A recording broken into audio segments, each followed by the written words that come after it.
Waalaikumsalam warahmatullahi wabarakatuh. Luar bisa menyempatkan waktu nih di sela-sela kesibukan yang teramat sangat nih. Alhamdulillah.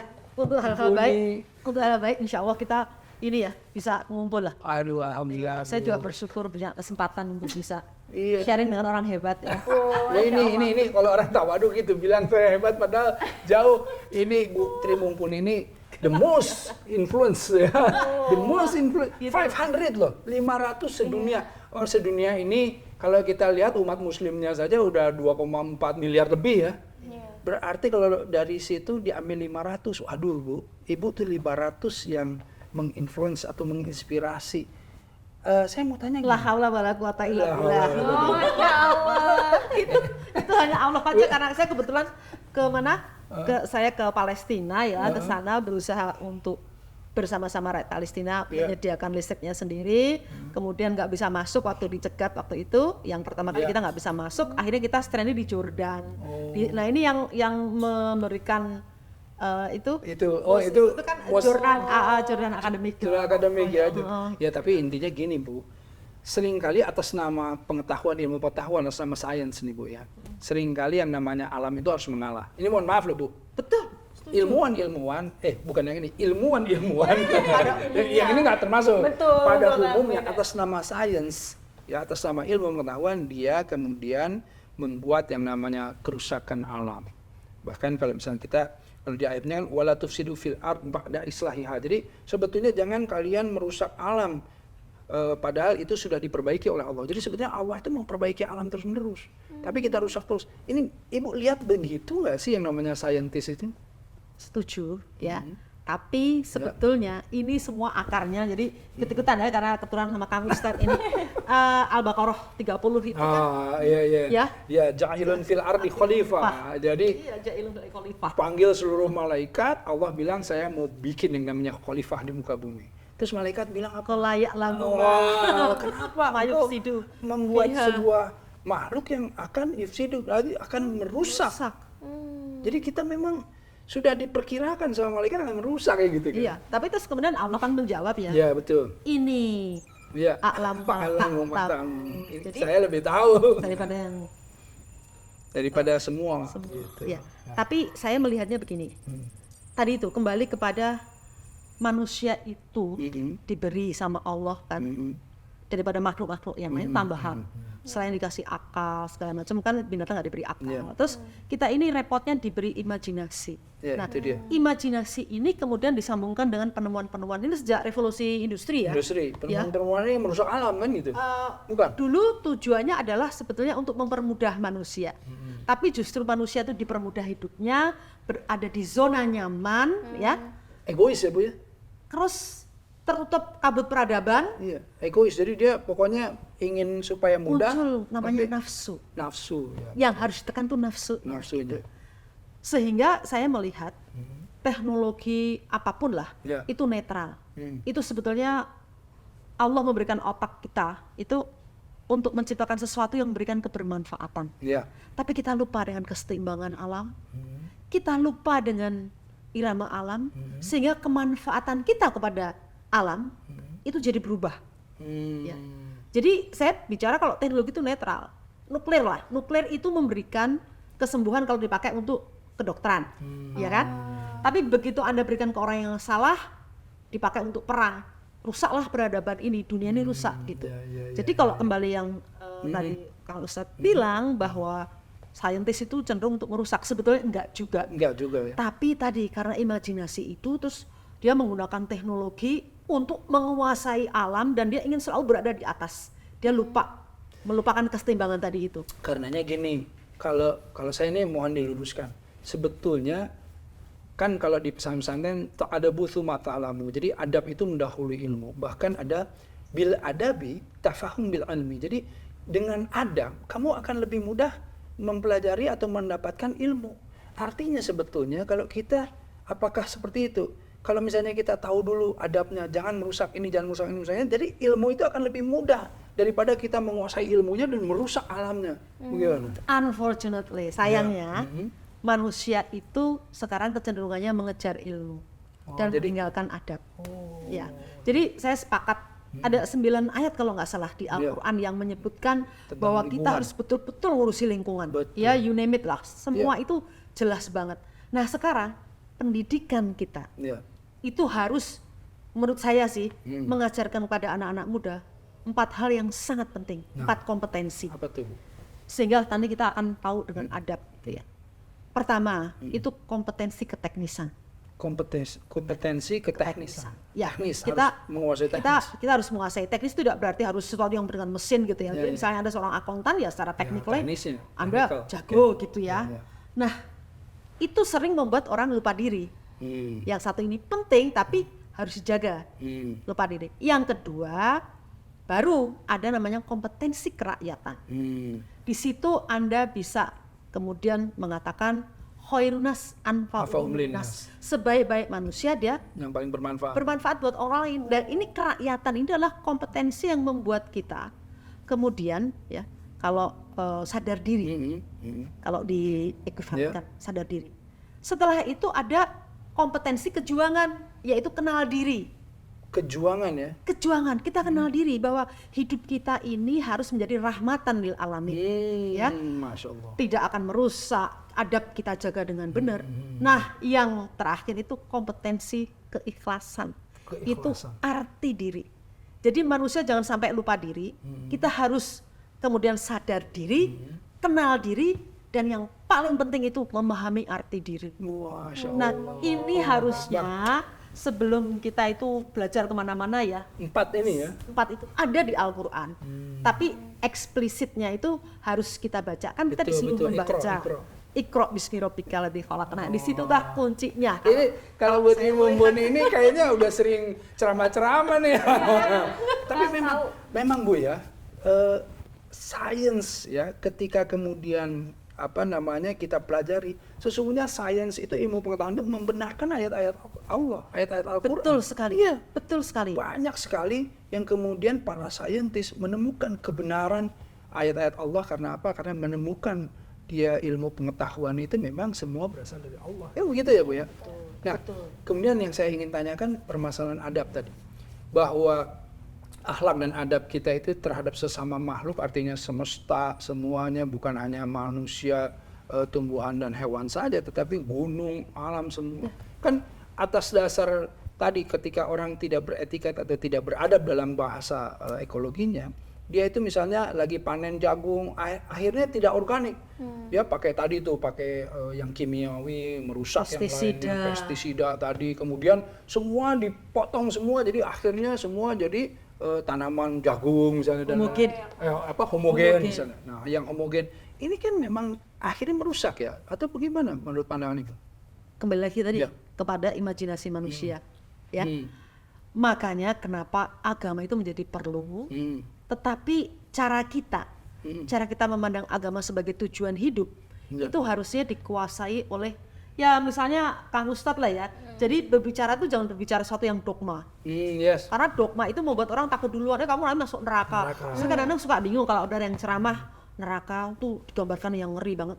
Saya dalam hati pengen tanya, Anda pernah nggak sih piknik ke neraka gitu? Jadi kan itu yang Imajinasi kan, Bu? imajinasi. Jadi yang paling penting adalah bagaimana, pokoknya kembali lagi kepada kita dirahmati Allah, punya logika, ya. Tapi empati harus diperbesar, Ya. ya. Dan komunikasi antara otak dengan hati itu jangan pernah Ya. Ya. terlupakan. Ya. Itu yang penting. Terus saya memberi contoh tadi ya. Manusia itu kan dilahirkan punya kesadaran. Tapi kesadaran ini kan harus terus dijaga. Betul. Untuk menjaga keseimbangan tadi itu. Saya ambil contoh yang sederhana, kita pernah bercerita itu ya. Seperti misalnya kondisi di airport lah. Ya, airport. Kesadaran atau hati kita ini seperti radar. Semakin luas jangkauan yang kita lihat, ya kita sebagai manusia kan juga semakin besar ilmu kita, Wawasan, ya, kita knowledge, gitu. ya. Kita bisa memberikan informasi detail yang lebih bagus Ya, ya, ya. kepada si power atau air traffic controller. Oh ya, Ya, ketika sehingga, dia betul. Oh, saya lihat di sana sudah ada pesawat ini, di sana ada Izin mendarat mendarat. gitu kan. Dia akan memberikan jalan yang benar, space yang benar, ketinggian sekian-sekian sehingga tidak terjadi collapse, Collapse, ya, tidak tidak tabrakan. gitu. Betul. Crash. Bayangkan manusia itu kalau hatinya Ya. dianalogikan dengan radar tadi, semakin besar jangkauan dia akan semakin mengerti bahwa oh benar ya, Allah itu memberikan kita luar biasa hikmah ya di dalam melihat ilmu pengetahuan itu, Ya, ya. sehingga kita jangan baru tahu sedikit, wah ini yang paling benar. Ya. Kadang-kadang nanti ujung-ujungnya merusak. Ya, ya. Ya, saya Ujung-ujungnya suka- merusak ya. Saya gitu suka ya. sedih kalau Nah Bu, permasalahan saya kan pernah mendengar istilah tobat ekologis ya, yang memang disampaikan oleh Paus Fransiskus dulu di viralkannya atau di inikannya oleh beliau. Tetapi kan ini juga secara nilai-nilai Islam itu kita sudah belajar dari hadis dan lain-lain sudah lama. Nah, kalau menurut Ibu ya, pandangan Ibu ke depan gitu, apakah tidak bisa ditahan ya bahwa semua ini walaupun ada green aktivis dan lain-lain, tapi kan ini semakin lama semakin membesar, bahkan baterai Bu ya. Ini mohon maaf Bu. betul. Bahkan baterai ini yang sekarang kita sedang Wah bangga-banggakan lah. banggakan, orang pakai mobil baterai langsung statusnya naik, Latah. Ini ada beberapa orang lingkungan yang bilang sama saya sangat berbahaya deh. Berbahaya Gimana, karena nanti kalau sudah jadi waste ya. Jadi misalnya dia kan punya lifetime ini. Iya Bu. Saya pernah dikontak Iya, sama iya. perusahaan Jepang lah. Nah. Dia bertanya, bagaimana kalau baterai ini lifetime-nya sudah selesai, itu jadi tumpukan-tumpukan sampah yang Sampahnya bagaimana? luar biasa, itu seperti apa? Limbah baterai ya. Limbah baterai yang kemungkinan akan sulit karena ini tangible, Ya. kasat mata gitu ya. Betul, tangible. Nah, ada juga yang mengatakan, oh sekarang bisa dirubah lagi gitu loh. Selalu manusia itu merasa bahwa aku yang paling tahu bisa. Aku yang paling bisa mengontrol. Iya, dia lupa bahwa ada kok sesuatu hal yang di atas langit itu ada langit gitu loh. Jadi kamu jangan sekali-sekali merasa bahwa kamu yang paling tahu, tapi betul-betul tadi itu radarnya diperluas dulu gitu loh. Tapi masa Bu kalau tobat ekologis kembali kita langsung ke hutan lagi, Nadira nanti loncat-loncat bukan di Iya Bu, aku kan di belum pohon. juga. Itu jangan diartikan sebagai itu ya. Gimana ya? Kalau saya melihatnya itu hidup ada Tobat ekologis itu apa sih ada sebenarnya? statement yang bagus banget Ya. yang harus kita dengarkan dan kita pakai ya. Jadi ini saya quote dari Muhammad Gandhi gitu ya. Ya. Dan Jadi dia selalu bilang bahwa di dunia ini gitu sebetulnya alam ini menyediakan makanan yang cukup buat semua makhluknya, semua makhluknya. cukup. Ya. Tapi Sahih. tidak cukup untuk memenuhi satu orang saja yang greedy. Tidak cukup untuk memenuhi Keserakahan manusia. inilah. Live simply so that other can simply live. Itu apa sih artinya? Hidupnya tuh qanaah. Sulit Bu. Qanaah itu emang sulit Bu. Ya, hidup itu simple. Kamu makan 3 kali sehari, terus perlu apa juga. Tapi kan sekarang kan manusia nggak bisa. Iya. Ya contohnya lah ya, handphone saja. Setiap tahun keluar. Iya Bu. Ya. Betul. Saya juga pernah dengar gini. Actually life is very simple, but men make it complicated. Iya. Sekarang ada jokes yang buat saya juga. iya. Ya, life it's very difficult.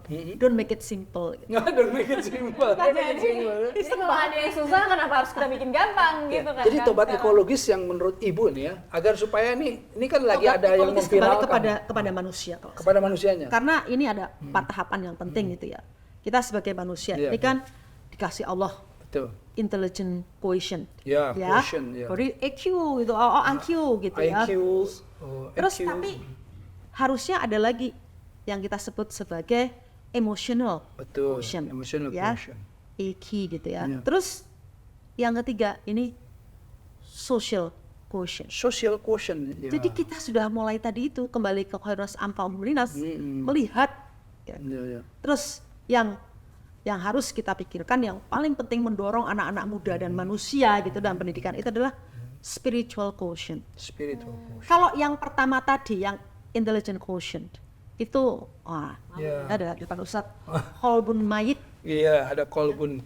Nah, Kolbun yang Salim. kedua dan 3 ini Kolbun Marit Kemarin. ya. Ya. Nah, yang paling akhir yang keempat ini yang sendirian tadi itu Kolbun Salim. Kolbun Salim. bagaimana sekarang ini sistem pendidikan, kembali ke pendidikan, melatih anak-anak muda untuk mampu tadi itu. Menjadi manusia yang tidak hanya berpikir, tapi juga bernalar, dan yang ultimate-nya manusia yang berakal. Manusia yang berakal tidak akan pernah berani merusak apa-apa yang sudah diciptakan Allah untuk kemaslahatan hidupmu.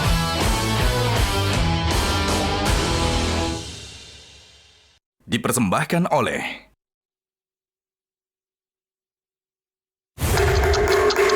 Ayah, waktunya buka. Kuman. Jangan lupa. apa? Cuci tangan sebelum makan. Cuci tangan pakai Lifebuoy.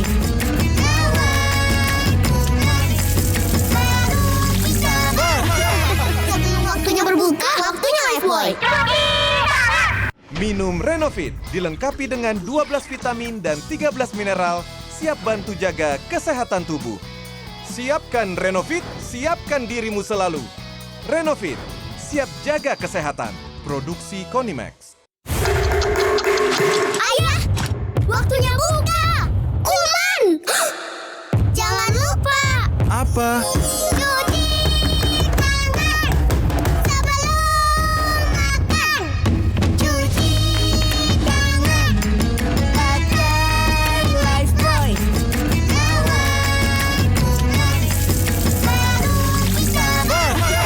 Sebelum waktunya berbuka, waktunya Lifebuoy.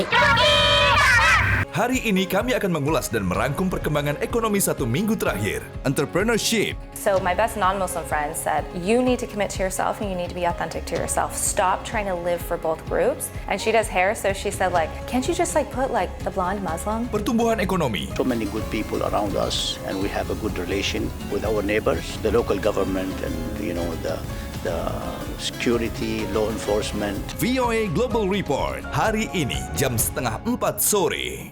Prime Time News setiap hari live jam 5:30 sore. Ayah, waktunya buka. Kuman. Jangan lupa. Apa? Cuci tangan sebelum makan.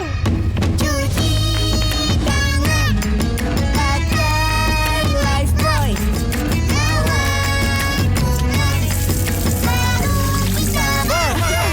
Sebelum waktunya berbuka, waktunya Lifebuoy.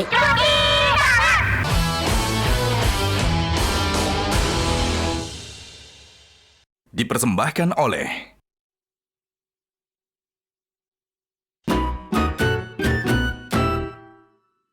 Bu, saya ingat sekali ya dulu ya, Nadira ya. Kalau saya makan, ibu saya bilang, habisin nanti nasinya nangis. Itu sebetulnya sebuah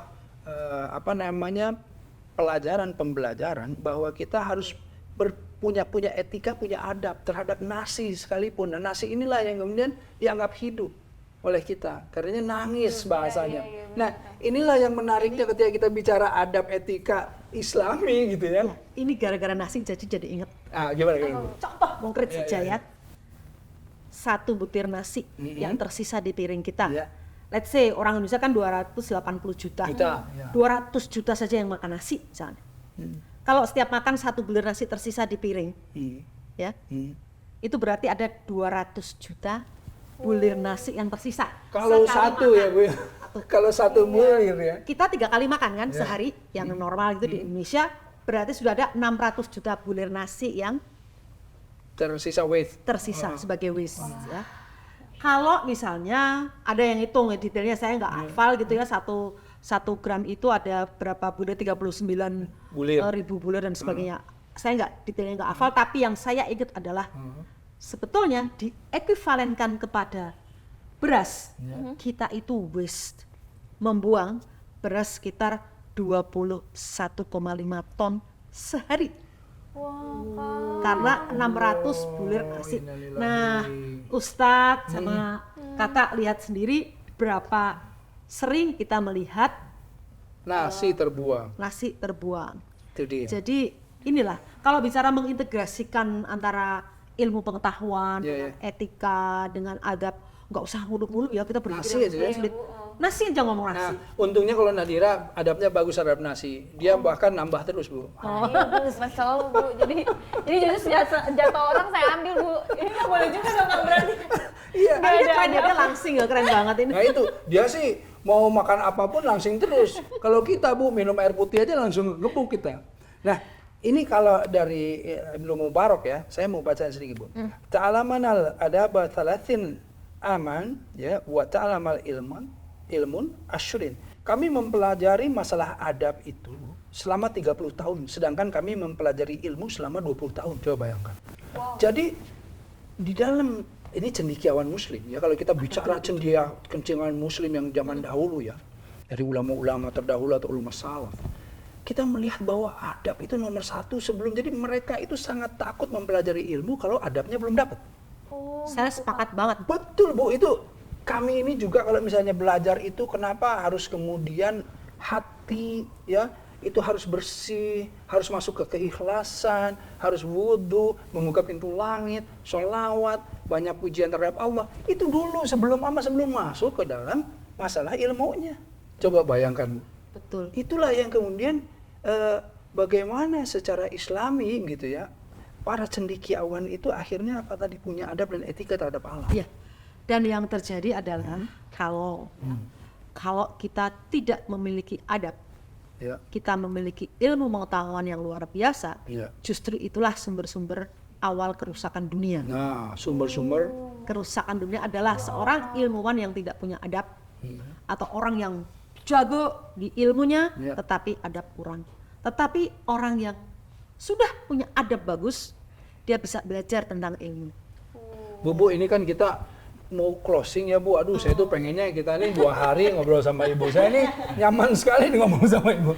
Bu, saya mau tanya, Bu, ada sesuatu yang mengganjal karena kawan-kawan saya bilang harusnya Ibu itu pernah ditawari jadi menteri, tapi kok Ibu nggak mau jadi menteri, jadi pejabat dan lain-lain agar supaya punya sebuah otoritas yang lebih untuk kemudian membawa Indonesia supaya tadi tuh ke dalam adab dan etika di dalam bagaimanapun masalah lingkungan Indonesia gitu loh.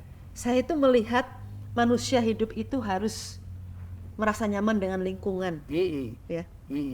Nah, seberapa besar kita mampu merubah lingkungan di Indonesia itu, saya pikir kita perlu mencari situasi di mana pemimpinnya itu adalah, tadi saya katakan, pemimpin yang kita pandang dan kita lihat bahwa dia akan mampu membawa Indonesia ini menjadi negara yang penuh keberkahan.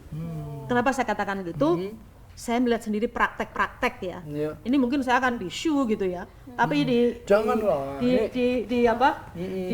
pemerintahan segala macam itu, dari mulai level paling bawah sampai atas, saya sering ngomongnya langsung. Iya, Ibu berani sekali. Mungkin semua juga kaget. Saya pernah ngomong di salah satu pemprek, saya bilang, pokoknya kalau di ruangan ini sudah mau hidup dengan penuh keberkahan, insya Allah saya akan bantu. By all means saya akan bantu. Jangan sekali-sekali mengambil yang bukan haknya, karena itu nggak berkah. Jangan pernah membuat Indonesia ini tidak bisa naik kelas, tidak ada keberkahan sebagai sebuah negara. Karena apa? Karena masing-masing pelaku yang dirahmati Allah mendapatkan amanah untuk mengatur negeri ini tidak mau mencari keberkahan. Iya, betul. Apapun bentuknya lah. Langitnya akan tertutup. Betul. Itu kabut peradaban. Yang saya katakan begitu karena kamu hanya termotivasi sesuatu yang sifatnya duniawi gitu, dan keserakahan itu tadi yang dibilang Gani, nggak akan pernah bisa. Walaupun hanya satu orang yang serakah, itu akan menghabiskan resources di seluruh dunia. Nggak akan selesai gitu ya. Nah, ini yang membuat saya memang sekarang sudah masuk ke sistem, tapi pelan-pelan. Ibu harus jadi pemimpin, Bu. Dan saya melihat bahwa manusia hidup itu memang harus istiqomah. Ini kan sulit ya, Bu, untuk istiqomah. Apa nasihat Ibu atau misalnya sharing Ibu ini untuk semua audiens ini, terutama nanti kalau calon-calon pemimpin yang lagi nonton, wah ini terhadap permasalahan lingkungan khusus nih Bu Tri Mumpuni sebagai ahli, kemudian menyampaikan apa sih yang harus diperhatikan oleh calon atau presiden kemudian. Melihat harus mampu menerapkan 5 empati. 5 empati ini calon-calon pemimpin semuanya nih harus 5 empati. Yang pertama itu penghiburan dan simpati. Artinya apa? empathy and consolation ya. Kalau ada orang yang kesusahan kita tolong, orang yang meninggal pasti kita layat, kita empati. ucapkan ini ya, itu empati. Terus yang kedua, pro social behavior. Prososial. Perbuatan-perbuatan prososial itu nggak akan tega melihat kemiskinan. Itu kalau parah, kalau kita melihat kemiskinan, yang biasa sendiri hidup miskin itu udah gila gitu ya. Jadi kita harus banyak berbuat sesuatu yang mampu menolong orang itu tidak miskin.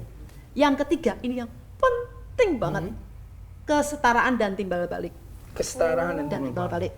Ya, kenapa saya katakan penting?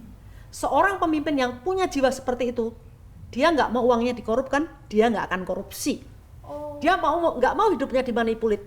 Ya. Dia nggak akan memanipulasi rakyat. Terus dia nggak mau merusak kehidupan dia tuh nggak mau dirusak. Dia nggak akan merusak alam. Bayangkan kalau kondisi yang ketiga saja, ya, kesetaraan dan timbal balik resiprokal tadi itu bisa diikuti oleh teman-teman kita yang di DPR. Terus para pejabat-pejabat yang sekarang dari tingkat yang dari tingkat paling rendah sampai yang paling RT, atas. RW, camat, lurah, Gak semua. akan ada korup, Bupati ya. gak akan ada manipulasi, gak akan ada kerusakan, tidak akan yang berani mengambil yang bukan haknya. Yang keempat, itu udah cukup, tapi belum cukup. Sebenarnya kalau mau lebih cukup pemimpin lagi, yang keren 4. adalah keempat. Empowering the less privileges, memberdayakan kaum yang lemah. Betul. Kamu datang ke desa nggak ada Konsep listrik, zakat ya. ya. Empowering. Kamu lihat desa nggak ada listrik, nggak ada air bersih, banyak anak-anak nggak sekolah, gitu kan? Ya. Pasti kamu by all means gitu akan berusaha bikin proposal kayak terus minta tolong orang-orang dengan 2,5% zakat dia ya. Akan kamu buat desa itu terang, ada air bersih, anak-anaknya bisa sekolah. Itu the basic need yang bisa memperbaiki bangsa ini ke depan. Pendidikan bener gitu ya. Terus kemudian juga basic need-nya terpenuhi gitu ya. Yang kelima. Yang terakhir, ini baldatun thayyibatun wa rabbun ghafur. Iya. Itu artinya apa? Demokratisasi dalam semua aspek kehidupan. Bahwa resources di Republik ini bisa diakses oleh seluruh manusia Indonesia, karena Allah memberikan resources di Indonesia ini untuk dinikmati oleh rakyatnya.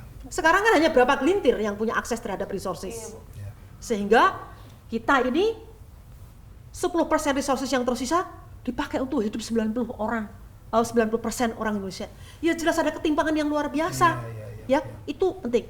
Terus akses pendidikan, akses kesehatan, segala macam akses itu sebetulnya bisa dinikmati oleh seluruh anak bangsa, tidak dikuasai oleh segelintir dan sekelompok orang-orang yang kasat mata kita lihat sekarang terjadi di Indonesia. Prihatin ya. Jadi 5 ini memang ini nilai-nilai Islami semua. Jadi intinya kalau boleh saya recap sedikit ya Bu. Jadi intinya ketika manusia diciptakan ja'ilun fil ardi khalifah, dijadikan sebagai pemimpin khalifah yang memakmurkan bumi, memberikan kenyamanan, keamanan, kesejahteraan kepada seluruh makhluk. Bukan hanya manusia, tetapi juga tumbuhan, binatang, dan seluruh makhluk yang ada, yang renik tadi semuanya. Insya Allah Allah itu sudah memberikan bekal. Bekalnya dengan apa tadi? Salah satunya imajinasi. Iqra itu sebuah akal, pikiran, dan semuanya. Dan juga dikasih infrastruktur semuanya yang mumpuni. Nah ini Ibu Tri mumpuni. Dikasih yang mumpuni semua. Jadi alam ini tidak akan pernah kekurangan. Alhamdulillah. Ini betul-betul berkah nih. Saya rezeki dapat tamu Bu Tri mumpuni ini. Alhamdulillah. Iya. Oke, saya pamit dulu ya. Baik, ada Bu. urusan Ibu, yang lain tapi buat saya jangan bosan-bosan ya ke Insya sini, Allah. ke Insya kantor Allah. kami ya. Tapi segala sesuatu di dunia ini nggak ada yang kebetulan. Jadi mungkin sudah rencana dari atas saya harus ketemu Ustadz, ketemu kakak gitu. Mudah-mudahan ya anak-anak muda yang melihat ini bisa mengambil hikmah ya bahwa segala sesuatu yang baik itu semata-mata hanya karena Allah. Tapi kalau kesalahan itu berikan kepada saya. Bu, terima kasih Bu. Jazakallah Sama-sama. khair ya Bu ya. Sama-sama. Alhamdulillah nih. Iya. Aduh, Seneng banget. Seneng Ini banget. aku antar juga Iya, ya, iya. Kang, Ibu Tri. Ibu, terima kasih Bu.